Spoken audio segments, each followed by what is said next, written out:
Oke.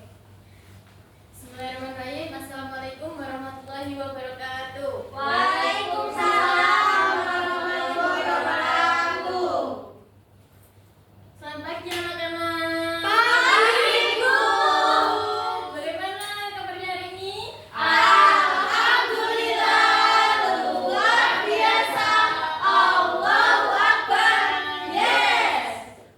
Apakah hari ini masuk semua atau ada yang nggak masuk? Ada yang nggak masuk. Ada yang nggak masuk, Bu. Siapa yang nggak masuk? Udin. Oh. Oke, baik. Lanjut. Ke materi ya. Oke, di sini ada tujuan pembelajaran. Kenapa kita harus belajar mengenal tokoh pahlawan nasional Indonesia? Ada yang tahu? Nggak tahu, Bu. Jadi, tujuan pembelajaran hari ini itu adalah menghargai perjuangan mereka untuk kemerdekaan kita. Terus yang kedua ada meneladani nilai-nilai perjuangan para pahlawan. Yang ketiga menumbuhkan rasa cinta tanah air dan nasionalisme. Selanjutnya, nah perhatikan gambar ini yang di depan ya. Ini pahlawan siapa yang ada di gambar uang ini? Pak Soekarno, Bu. Nah, beliau ini pernah berjasa apa, Mbak? Jadi presiden, Bu. Ya, betul sekali. Oke, lanjut. Di sini Ibu akan menjelaskan tokoh-tokoh pahlawan nasional. Ada 6. Insinyur Soekarno, Muhammad Hatta, Kartini, Ki Hajar Dewantara, Pangeran Diponegoro, Jenderal Sudirman. Yang pertama ada Insinyur Soekarno. Nah, beliau ini adalah bapak proklamator sekaligus presiden pertama Republik Indonesia yang berjuang melalui jalur politik dan diplomasi. Jasa besarnya adalah perumusan Pancasila dan pembacaan teks proklamasi kemerdekaan pada 17 Agustus 1945. Sikap yang bisa kita teladani adalah jiwa nasionalisme yang tinggi dan berani menyuarakan pendapat di depan umum. Oke, sebelumnya Ibu mau tanya, pada tanggal 17 Agustus itu biasanya diperingati hari apa? Hari kemerdekaan. Ya, betul sekali. Selanjutnya, yang kedua ada Muhammad Hatta. Nah, beliau ini adalah wakil presiden pertama Republik Indonesia yang mendampingi Bung Karno sebagai Dwi Tunggal dan dijuluki sebagai apa? Bapak Koperasi Indonesia. Ya, betul sekali, Mbak Rahma. Karena jasanya yang memajukan ekonomi rakyat. Beliau ini aktif berdiplomasi di luar negeri demi mendapatkan pengakuan kedaulatan Indonesia. Sikap yang bisa kita teladani adalah yaitu gemar membaca buku dan selalu hidup sederhana. Selanjutnya yang ketiga ada R.A. Kartini. Ada yang tahu singkatan dari R.A.? Nggak tahu, Bu. R.A. Kartini, R.A. ini adalah singkatan dari Raden Ajeng Kartini, yaitu beliau adalah tokoh pelopor emansipasi wanita yang berjuang agar perempuan Indonesia mendapatkan hak pendidikan yang setara dengan laki-laki melalui surat-surat kritis dan pendirian sekolah perempuan. Sikap yang bisa kita teladani adalah peduli terhadap sesama serta tidak membedakan teman di sekolah. Oke, sebelum Ibu melanjutkan materi selanjutnya, alangkah baiknya kita speaking terlebih dahulu ya. Ya, Bu. Kalau Ibu bilang botak, pegang kepala. Kalau Ibu bilang batuk, pegang mulut, tutup mulut. Kalau Ibu bilang batik, pegang bahu ya. Oke. Udah siap?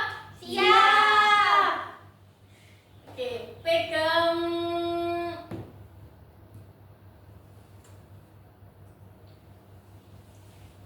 Oke. Botak. Batik. Batuk. Batik. Botak. Oke, masih konsen ya. Selanjutnya kita ke materi lagi. ada Ki Hajar Dewantara. Beliau ini dijuluki sebagai Bapak Pendidikan Nasional, yaitu karena keberaniannya menantang penjajah lewat tulisan dan mendirikan perguruan taman siswa agar rakyat biasa bisa bersekolah. Semboyannya yang terkenal mengajarkan pentingnya menjadi teladan dan penyemangat. Sikap yang bisa kita contoh adalah menghormati guru dan mengutamakan pendidikan demi masa depan. Ada yang tahu semboyannya gimana Ki Hajar Dewantara? Nggak tahu, Bu.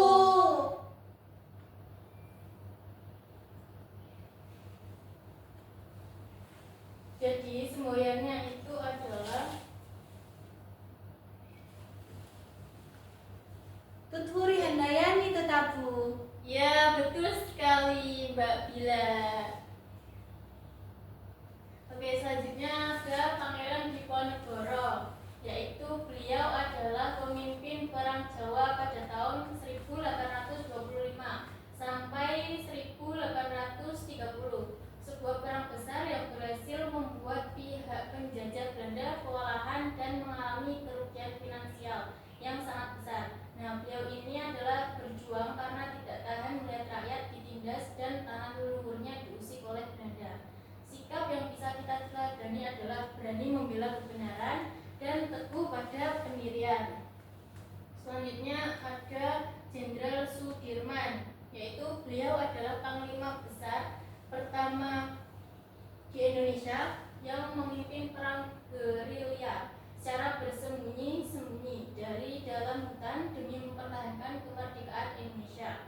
Luar biasanya, perjuangan ini itu dilakukan dalam kondisi sakit parah hingga beliau harus ditandu oleh pasukannya.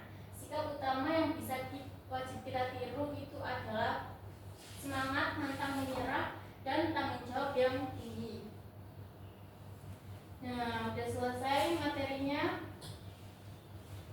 Kita waktunya mengerjakan LKPD. Sebelum kita mengerjakan, Ibu mau membagi menjadi 2 kelompok. Satu kelompok ada 4 orang.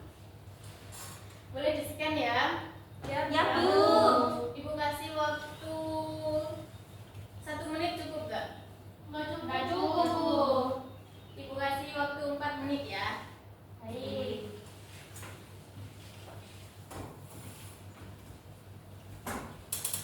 Oke, sudah selesai? Sudah. Selanjutnya ada THP. Ini dikerjakan secara individu atau mandiri ya.